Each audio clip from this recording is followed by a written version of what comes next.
The honors today. I'd love to. Because all last weekend we talked about Duck Dynasty and Phil Robertson being suspended. Now he's back on the show. But set it up for everybody who doesn't know. Well, of course, Phil Robertson in a famous interview, now famous magazine interview, which has been really taken and extrapolated and stretched out of context, made some comments that many folks thought were highly controversial and insensitive to gay Americans. Sticking by his beliefs, well, A&E then, of course, yanked him, said, right, we're suspending you, taking you off the air, Phil Robertson. Well, of course, backlash. Twitter explodes. There's I Stand With Phil pops up on Twitter. A&E now overnight has reversed its course and back on the air now. It seems by far the loudest voices came from those who believe, those who have faith, and those who believe that he was speaking based on his faith and that he has a right to speak that way. Let's listen to what, actually, let's look at what Duck Dynasty, what A&E said about Duck Dynasty. They say it's not a show about one man's views. And this is, I think, a very important thing. And I think this sort of is a salve for a lot of folks who felt that his comments were sexist or racist and homophobic. It resonates with a large audience because it is a show about family, a family that America has come to love. And then GLAAD's response, this is the, and here's the other side of it. They're, of course, still fired up about it. They say Phil Robertson should look African-American and gay people in the eyes and hear about the hurtful impact of praising Jim Crow laws and comparing gay people to terrorists.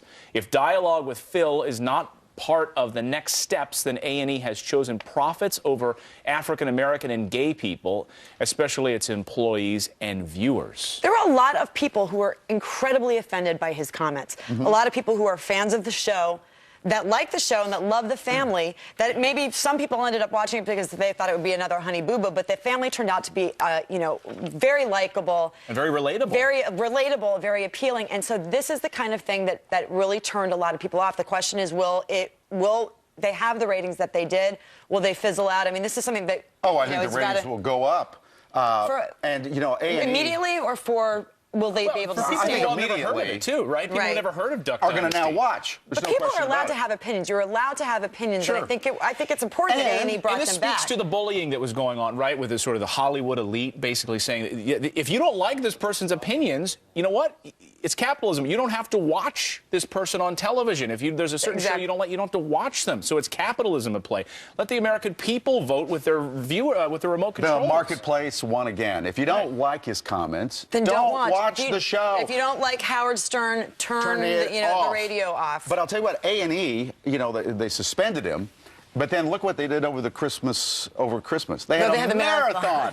All you see on A&E is Duck Dynasty. They used to throw in a little bit of storage wars and shipping wars. Somebody an A&E Every fan time I turn on A&E, it's Duck Dynasty. That's how popular it is. So I'm saying this is a victory for Christianity and religious freedom. Bobby Jindal, the governor of Louisiana, of course, where the show is filmed, tweeted this almost immediately. Today is a good day for the freedoms of speech and religious liberty. The left may control Hollywood, but they don't control the hearts and minds of a majority of Americans. And he's right. I mean, there are a number of Americans who believe this, and a number of articles popping up saying this should be a sign to those who have a certain faith in this country, who believe Phil Robertson's comments are truth to them. And media shouldn't be controlled by the West Coast and the East Coast. There's a huge swath of the population in the middle of this country that believe this. Yeah. And everybody has an opinion. Isn't it funny how a reality show about some guys that invented a duck call 40 years ago, getting all sorts of people to respond, including politicians, and also with the Family Research Council, Tony Perkins, a guy you know very well, had this to say about the new ruling by A&E. Obviously, this is a good day, good news coming to the fans, the millions of fans of Duck Dynasty. But also, I'd say it's good news for Christians out there who feel like they have had to suppress their faith, their belief in the Bible and its truth as it pertains to morality. This shows that if you stand up to these cultural bullies, they'll have to back down. There are some lessons to be learned here. I think there's some lessons to be learned from the cultural elite, from A&E and those types, that those folks in the red states are not just consumers of their products, but these are people who believe very deeply with moral truths. they're Christians who want to live out their faith, and so I think they have to realize they're not going to change what they believe in. This was really quite a phenomenon. Yes, I mean, it went from being, talking about social issues to it really became political. Naturally, people jumped on it. Right. I mean, you couldn't look at emails and Facebook and Twitter without people seeing people from the left comparing it to Martin Bashir. Why did Martin Bashir have to leave MSNBC because of his horrific comments about Sarah Palin?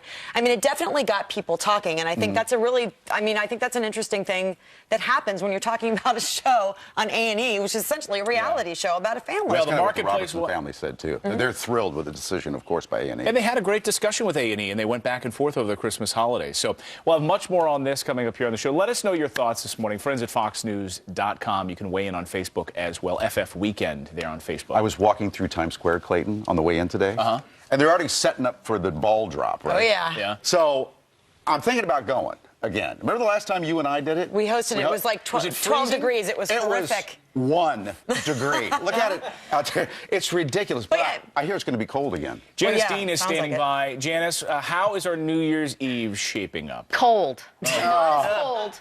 Not as cold as when you guys were hosting. You remember that, right? Oh, I couldn't- do. my- This is Back in the day. like throwback weekend here.